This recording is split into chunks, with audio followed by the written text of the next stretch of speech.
Is the first Thor movie worthy of a thunderous applause?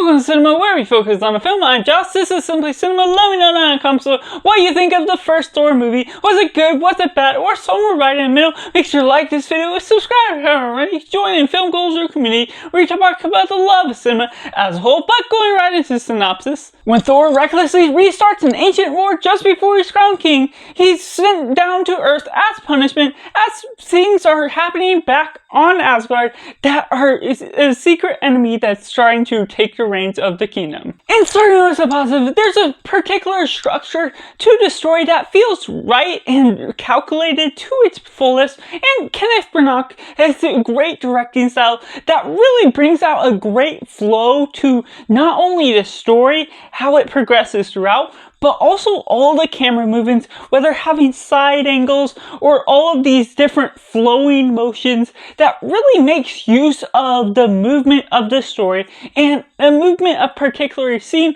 whether you're flowing in and panning into a particular the hammer in the ground or just different motions of the fights in general. It's really well choreographed to the notions of what you're expecting out of something that's really wondrous and really brings out that feeling and vibe that you really want out of something that's really flowing in the motion that it's going about. And there's a scientific aspect to this that I just love being a sci-fi fan in general. Just the mythological ideas, the structure, and the fables that are all being brought to life through Thor, Loki, and all of the aspects of Asgard. That is quite beautiful for the structure that they're building, and even though most of it is CGI around that area,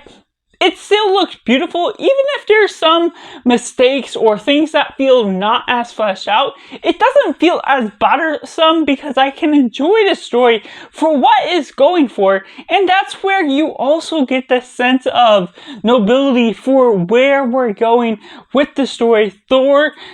going about this arc where he sort of has to find humility in what it's like to be worthy, what it's like to be the king, and you see all this reckless stuff of how he's starting things, and some of the character arc is a little forced, but not necessarily something that really takes something out of the film as a whole. You understand the structure of how he's going from point A to point B with his character, while all these other characters, Lady Sif and his other friends, are just fun characters to balance out the energy of the story that enhances the experience, the liveliness of Asgard as a place and as the people. The Frost Giants allow for many different small threats to come about along the way, as well as a secret villain through what we're getting through, and just the energy that's provided throughout. Has enough stamina, has the fish out of water comedy, as well as the typical MCU style comedy that is still trying to find its footing, but I can enjoy the structure, the general essence of this film that is one of the darker MCU films, at least in its sort of lighting, but also still being able to enhance in the physicality of what you're getting out of these characters, the general structure of the ideas, and the lighthearted comedy of the fish out of water ideas once Thor gets sent to Earth, having to figure out the culture and all of that. And I just enjoy that as a major in intercultural studies, just being able to study all those little things, and the comedy you get out of it flows throughout, brings a good amount of laughs and some smiles as well, and you're sprinkling a little bit of romance between him and then Natalie Portman's character, and just how you get Jane Foster as a scientist and Eric Selvig and Darcy as well being sort of that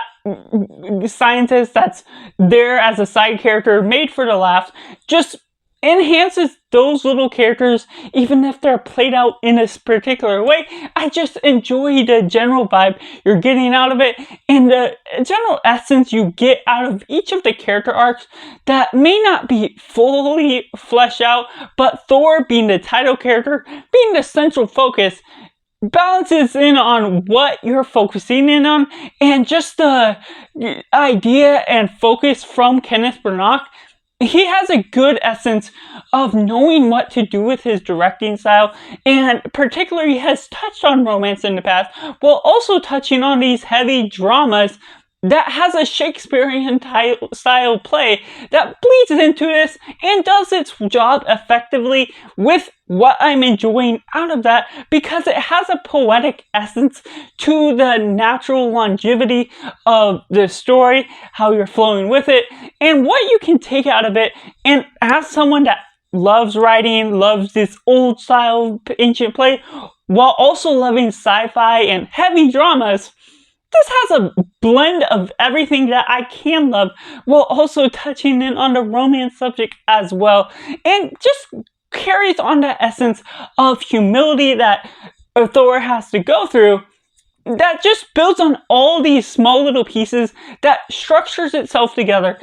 in a way that really fits my fancy to what I'm really wanting out of a type of film, even if I wasn't expecting it to be from the MCU as a whole, while the fights are really good. Of course, I have to compliment all the performances as a whole. Chris Hemsworth is great as Thor, has all these great emotions, and what you get out of Loki from Tom Hiddleston playing him, there's a deception that plays off all these cool magic tricks along the lines, and all of the things, the different reveals of what you get out of his character, and the bigger reveal of who he is as a character in his past. Just the flow of that, it naturally flows with the story, and I get a general essence of how they're approaching this character, even if they're not approaching the side of him moving into a future. Just how you get that really progresses. And Lady Sif and the rest of Thor friends just really add a great amount of vibe and energy to the story. They back up the story in the essence of not only having Thor as the main focus entirely, and while they don't have a whole lot to offer, they have the right amount of screen time that provides just the right of energy for what you're expecting out of him, and what you get out of Anthony Hopkins. His performance is awesome. I often forget he's the one playing it, and still pulls off great performances that's just really unforgettable. And I love the father figure for how he builds up that Shakespearean style type of structure to, whether you're looking at the setting that's beautiful as a whole, or just the poetic dialogue that builds up the ideas and everything you're going for this story as a whole. And going into the mixed elements, there's certain elements to the story that are played out in safe manners, things that are familiar with character tropes or ideas that aren't really takeaways or drawbacks to the story as a whole, but you can recognize certain character types and just the general essence of how the story is going to flow out. And there's still some surprises along the way, but just with the way you're playing out Thor's character, his arc is somewhat calculated in the essence that it sort of feels like there's a little bit leniency to not necessarily having a direct answer of which is the turning point to where he turns on to becoming more humble and more worthy as a king, but it still just provides a general vibe that I still enjoy, even if it has a little bit of a scapegoat in some essence of the general ideas, and just what we're getting out of some of the ideas. It flows in different ways that doesn't fully flesh out what it could do with a really smooth flow, but most of it does work naturally. But there's also the CGI, which doesn't feel fully fleshed out, and relying a lot on CGI can take a little bit away from the story, even if it's not a major drawback that you're getting out of the story as a whole. And the MCU as a whole, being the third film in the MCU, it's still trying to find its footing and its general grasp on the style that it wants to take on hold. And so it can feel apart from the rest of the MCU, especially for the Thor franchise specifically. Once we're getting into the third and fourth Thor film, it feels very different from that style. I particularly still prefer this heavy drama, Shakespearean style of Thor that we get, but as if you're counting it as part of the complete franchise, there's a weird transitional stage that is sudden once Thor becomes more goofy in that general essence, even if some of the archetypes and ideas of the character are goofy in this first film. There's still a slight disconnect with what you're following through with continuing on from that. It takes me right into the negatives, where there's some aspects of the Frost Giants as their own characters where they're set to the side. They're this big army, and you get this definite king that really has a great performance, but sadly kind of gets set to the side. And even though they're presented as the same main villains, the main Loki villain is just throwing things off, and it's not something I necessarily remember out of, because they're a plot device used for Loki to move forward with his plan, and just general essences moving forward with the ideas that you're getting out of the story as a whole, and just how that progresses just doesn't help me remember the Frost Giants as a character group as a whole. When there's awesome fights that can be pulled out of it, it unfortunately can take the back burner and become forgettable as a whole. And the CGI, it can be a bit too much at times for just relying too much on it. It doesn't look awful for the general essence of what you're expecting from the story, and for someone that enjoys the horror as a whole,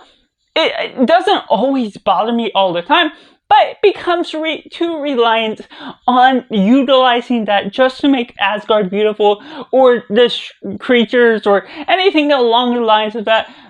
based on what you're expecting out of the story as a whole. And so that's just my review of Thor, which I have to rate as simply 9 out of 10. Let me know down in the comments below what you think of Thor. Was it good? Was it bad? Or somewhere right in the middle? Make sure to like this video if you enjoy it, subscribe if you're already, join the film culture community, and don't miss out on any of the upcoming Road to Deadpool and Wolverine movie reviews that I have with reviewing all the MCU within 33 days. Thank you for watching, and make sure to do yourself a favor and go watch a movie.